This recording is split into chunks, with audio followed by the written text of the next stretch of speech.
Amen. Praise God. Hallelujah. Mapagpalang umaga pong lahat sa iyong mga kapatid. Malakas na po na mapuri sa ating Diyos sa buhay. Amen. Hallelujah. Meron po ba tayong mga bago dito? Tignan niyo yung mga sakto po nandiyan kayo sa likod mga nakasalamin. Sila Brother Ruben, po. Tapos parang sila mga mga Koreano. Yung mga bisita natin ngayon. Welcome po sa gawain ng Panginoon. Amen. Alam ko naman na tayong lahat ay nagagalak. Po, every Sunday, excited po ba kayo na pumunta rito? Amen. Hindi lamang para mag-meet syempre yung mga ka-church natin, kundi yung maranasan ba yung presensya ng Panginoon. Kasi, sa totoo lang po, nakakapagod, ang bawat araw. Ang bilis ng araw. Pero, sa biyaya ng Panginoon, tayo ay nananatili sa Kanya. Amen. Ang sarap na every Sunday, every Friday, nag-recharge tayo. Kasi, hindi na naman natin alam po kung ano ang haharapin natin this week. Sa totoo lang, kahit na busy ako, dahil nga po year-end na, mga school reports, mga ganyan. And then kahapon, habang naglilinis sa pambakuran, nagraran ako ng printing ng test paper, tapos balik na naman ako, para gano'n. Sabi ko, totoo, pag may gusto tayo, kung gusto natin umattend sa gawain ng Panginoon, may paraan. Amen? Kaya sabi ko, ipa-priority ko talaga si Lord. Kasi, the more na uunahin mo yung mga ibang bagay kay Lord, tignan mo, parang hindi smooth. Lalo na itong week na to, napakarami namin gagawin. Sabi ko, kahit ano mangyari, sabi ko, ganun, uunahin ko si Lord. Kaya po, palakpakan po muli natin ang ating sarili, ang ating Panginoon, dahil napagtagumpayan natin ang kung ano man ang mga struggles natin sa pagpunta natin dito. Kaya alam ko na nakikita ng Lord ang puso ng bawat isa. Amen? Hindi ko na patatagalin. At alam ko na lahat tayo ay excited na sumamba sa ating Diyos sa buhay. Tayo po natin magsitayo. Alam ko na kasama natin ang ating Panginoon sa ating kalagitnaan. Hallelujah. Kaya kung ano man yung mga nasa isip mo, gumugulong sa isip mo, mga lakad mo, o mga kung ano man na mga problema, ipagkatiwala mo yan kay Lord. Walang imposible sa Kanya. Ilapit natin sa Kanya.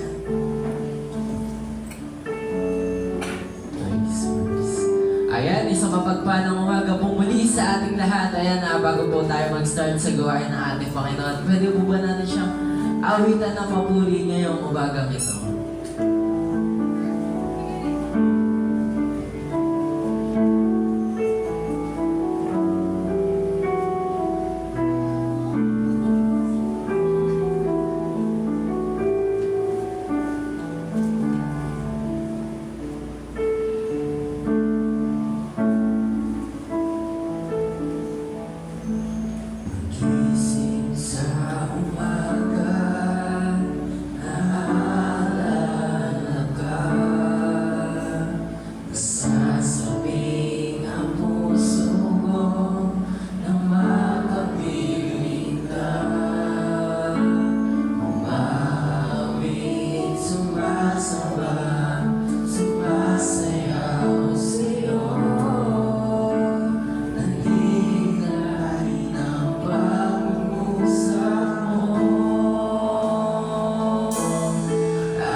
Jesus, nakila ka. Tanging sa piling ko, tanging sa piling ko, nakasuway ng gagaling sa'yo. Nakasuway ng gagaling sa'yo.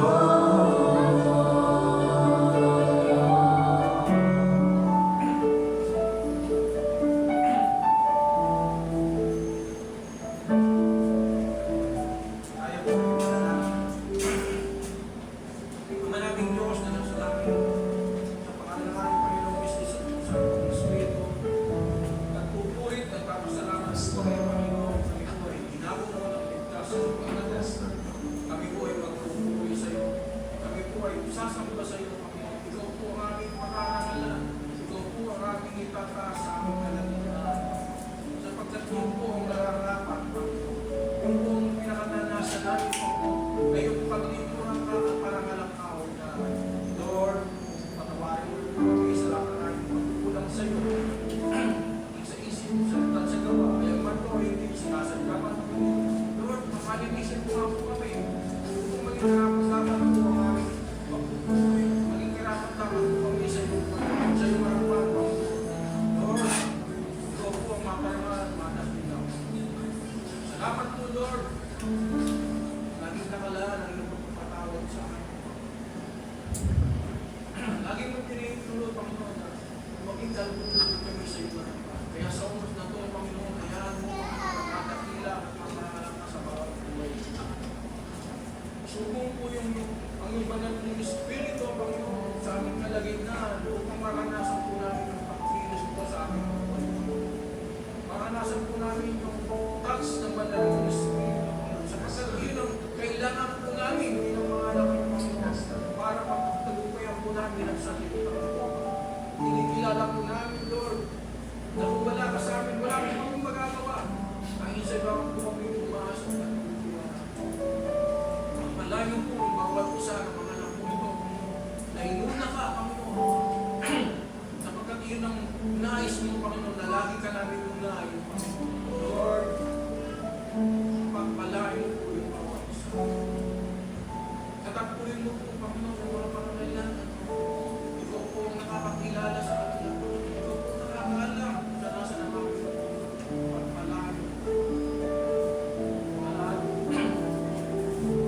Pinapastig po namin sa iyo, Lord, yung mga anak po na tatayo. Gamitin po ang instrumento, Panginoon. Panguna sa gawain ito, Panginoon, pero ito ang mataas, Panginoon. Ikaw ang makita, hindi po ang aming mga sarili, Panginoon. Lalo higit sa mga Lord, puspusin mo sila, pagpalain mo sila, Panginoon.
sa plano mo na mangyari sa gawain ito. Lord, naniniwala po kami, walang imposible sa iyo. Basta nagtiwala po kami na tutulong sa iyo. Nanampalataya kami, mangyayari ito, Panginoon. Sinabi mo sa awit 37 verse 2, Panginoon, delight yourself in the Lord, and give the desire of your soul. Lord, naniniwala po kami na iisa ang aming dinidesire, Panginoon, sa gawain ito. Kayong maparang at madakila ka sa buong iba, Panginoon. Patuloy ang magsugo ka, Panginoon, ng mga manggagawa, Panginoon. Upang paglipat namin mo sa bagong pagiging church, Panginoon, ay kaya-kaya namin paglingkuran, Panginoon, ng mga kaluluwang dadalhin mo. Lord, salamat. Tinitiwala rin po namin, Panginoon, yung mga kapatid po namin malawat po, Lord. Pawiin mo po yung mga daan, Panginoon, para walang maging nadlan sa pagpunta na rin nila rito, Panginoon. Ilagay mo sa kanilang puso, Panginoon, yung pagpamadali, yung kagalakan sa puso, Panginoon, na makasama namin sila na bumubulit sumasamba sa Panginoon. Upang maranasan din po nila yung kilos ng banal ng Espiritu na gagawin sa buhay namin ngayong araw na ito. Lord, tinataas po natin sa iyo ang lahat. Maging mga amplified po namin dito, Lord, patuloy namin itinatas.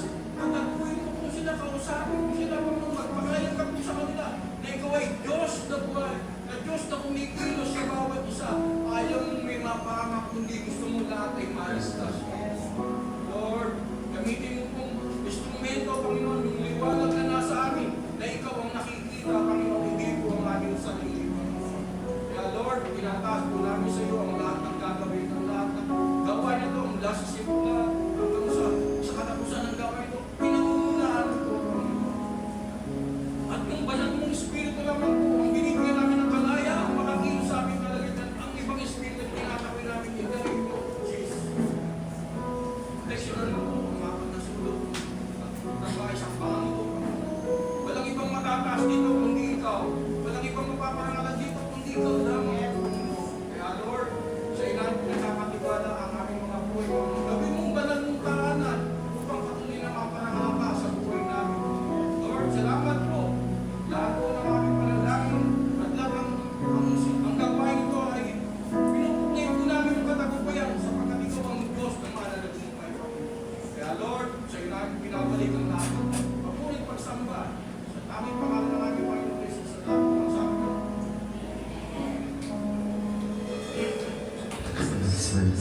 Ayan, excited na po tayo muli magpuri sa ating Diyos sa buhay. Amen. Kung excited ka na, kaya pwede ka pang umawi ng buong puso para sa ating Diyos sa buhay.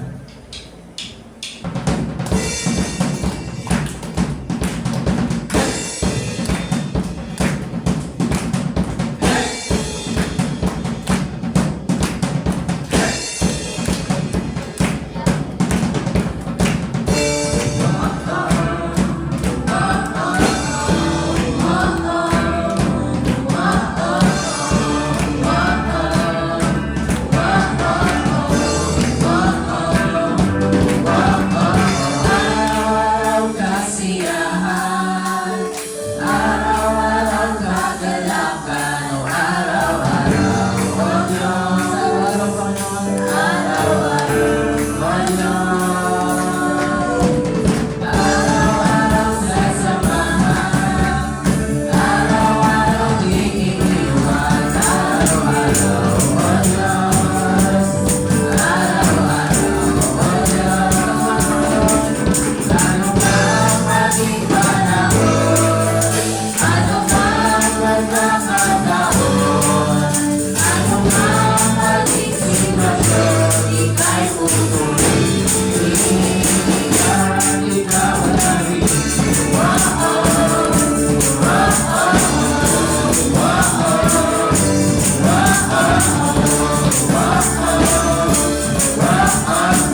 Ayan, ngayong umaga po ito, patuloy po tayo manahan sa presensya ng ating Panginoon. Ayan, sa ating pag-aawitan, bigay mo yung pinaka-the best mo papuri ngayong umagang ito at tumawid ka ng may galak sa iyong puso para sa ating Diyos sa buhay.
sa pangalan na ating Panginoon ngayong umagang ito.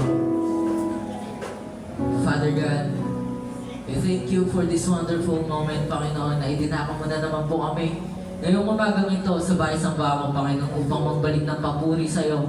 Maparangalan ng iyong pangalan, Panginoon, dahil ikaw ang Diyos na napakabuti sa aming mga buhay, Panginoon. Maraming salamat po, Panginoon, sa iyong presensya ngayong umagang ito, Panginoon. Naway, as we continue this service, Panginoon, magpatuloy ka sa aming mga buhay, Panginoon. Alam namin, may gagawin ka pa sa mga oras na ito, Panginoon.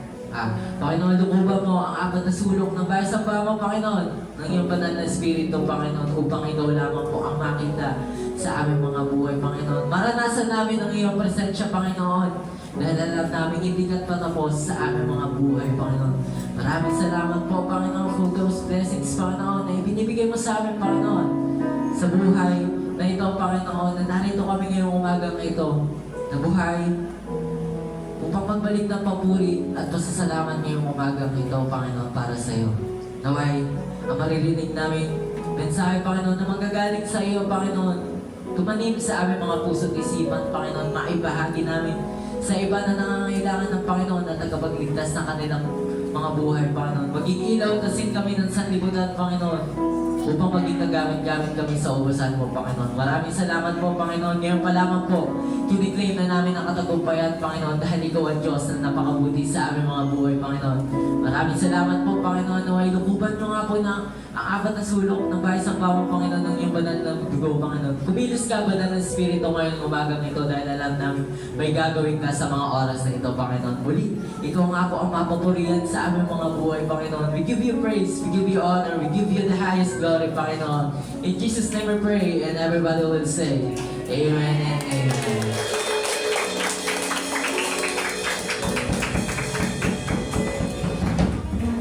Amen! Hallelujah! Alam niyo po, ang sarap namin yung bawat lyrics po ng kanta. Ano po? Meron po mga tayong mga worship song na minsan ay word of verse sa Bible. Ano po? Ano ba yung created me a clean heart, oh God, na gano'n. So, ang sarap lang na lalo na talaga na yung nandun yung full concentration mo kapag nag-worship ka. Kaya po, alam ko na si Lord, tingnan niyo po, praise and worship pa lang, talaga naman na kumikilos na siya. Amen po ba? Amen. Kaya po, mapaalad tayo na talaga naman na laging excited na pumunta rito. Amen. Tingnan mo ang katabi mo, excited ka ba lagi na pumunta rito? Kayo yung may natok pa yata. Ayan, no? Ano sabi niya?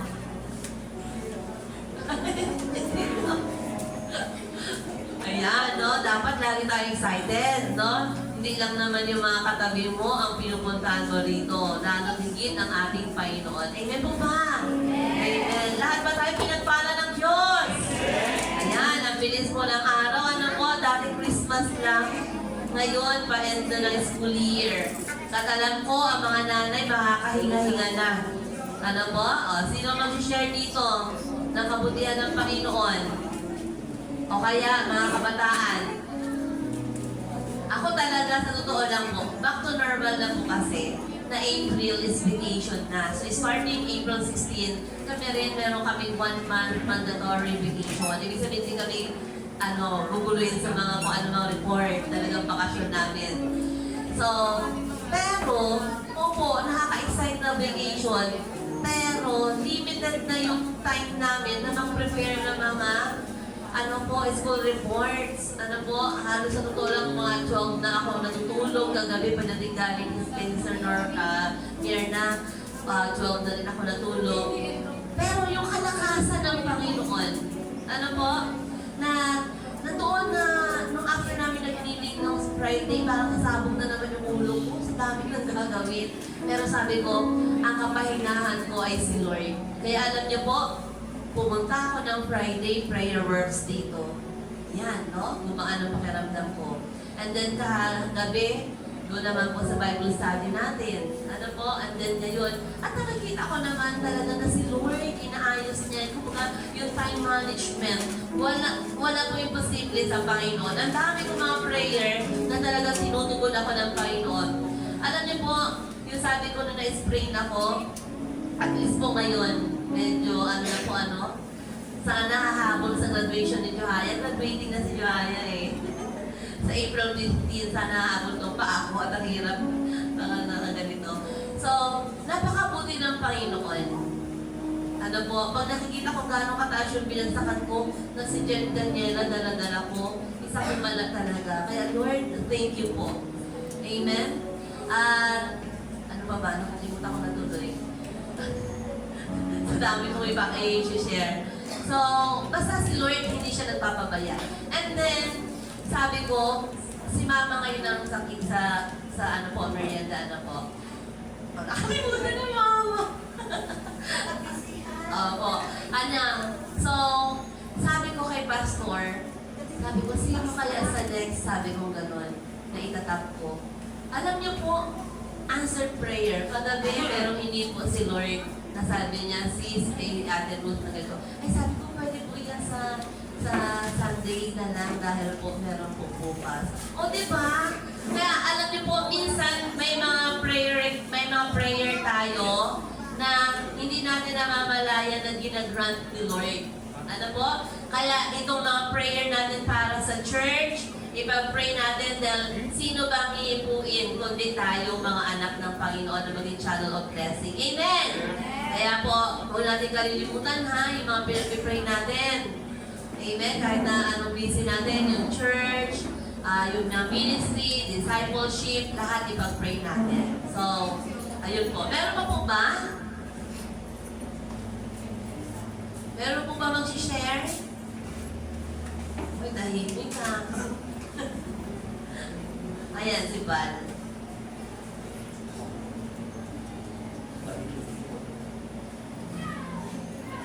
Ano po, nagpo-rin ako sa lang po sa message na binigay niya sa akin kasi 1 month na po sa trabaho na napasokan ko.